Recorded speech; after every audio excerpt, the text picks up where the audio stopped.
So I wanted to give a longer form answer to a question that came up when I put the hip mechanics videos out a couple of weeks ago, and that was one to do with unilateral training, so single leg work.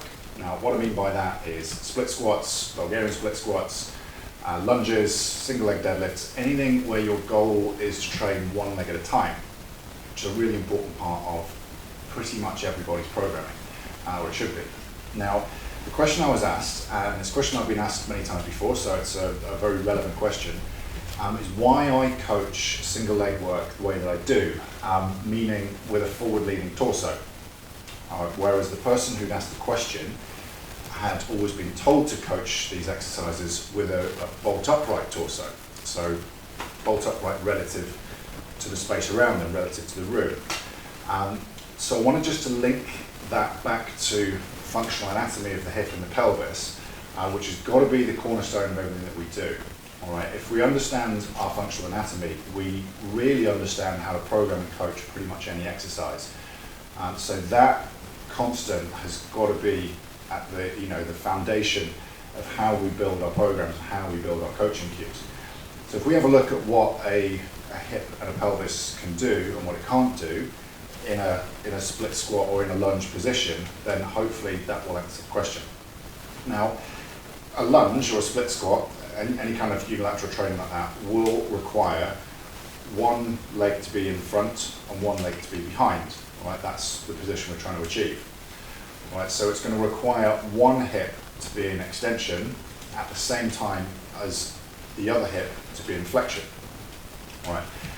Now, if we know our anatomy, all right, and we know what hips can do, we should know that a hip will allow 10 to 15 degrees of hip extension before something else has to either be compromised or substitute motion. So 10 to 15 degrees is about that much. Okay, so it's not really that much. If we imagine that in a split squat, particularly in a rear foot elevated split squat, we're asking people to get into a position more like this, with this foot quite some way behind them, or in a reverse lunge.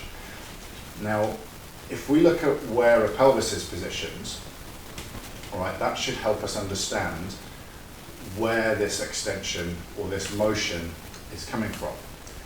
Now, if we have somebody in a bolt upright position, so a bolt upright torso position right here, all right, we therefore should have a pelvis that's tucked underneath them, because one of our non-negotiables, one of our constant coaching cues is maintaining canister position. So we mean pelvis tucked under a rib cage, so pelvic floor opposing diaphragm, so that locked in.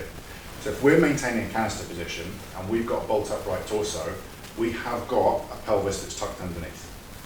Right, if we're assuming that is all true, right, and we are asking somebody to get into this position, right, we're asking them to do something that their body can't do, right, because their body can get to round about 15 degrees, so it can get to about here.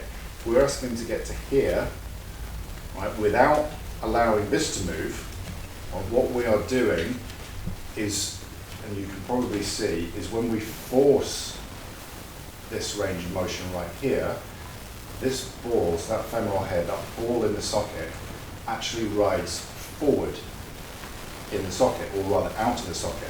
And so starting to put pressure on these hip structures from the inside.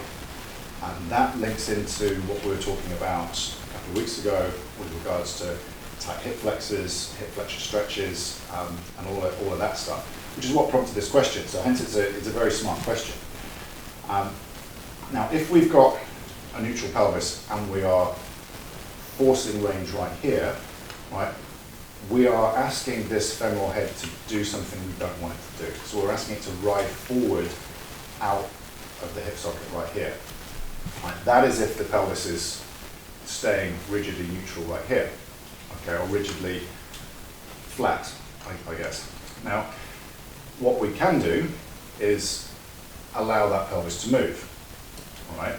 So if we allow that pelvis to move, then this foot position right here is all of a sudden achievable while staying within our 10 to 15 degrees of hip extension, right? Because the extension is relative to the pelvis, not relative to the room or to the space around them. So if we allow that pelvis to rotate forwards, this is now an okay position for us to be in without compromising the front of the hip structure right here.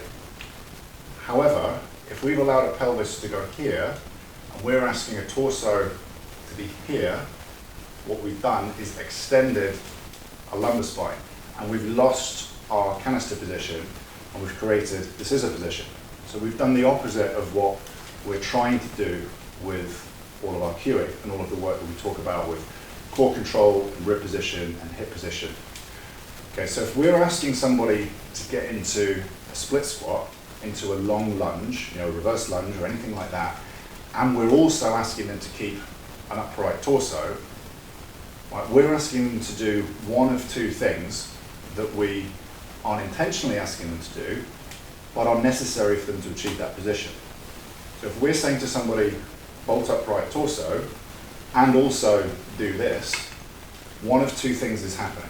Either they're maintaining canister position here and compromising their hip structure here by riding that ball forward in the socket, or they're protecting their hip structure and allowing the pelvis to rotate forward, but they're compromising their canister position and their lumbar spine right here. One of those two things is happening. Now, what we can do is allow a pelvis to rotate forward, which makes this an okay position to get into, and then allow a torso to go with it. All right, so we still maintain our canister position.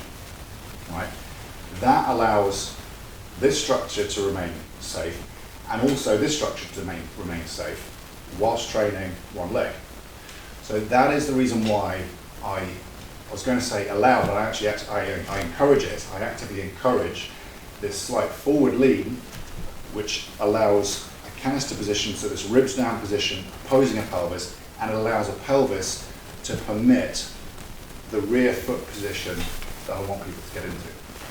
Okay, so I hope that answers the question. Any questions further to this question answer, then drop them below. And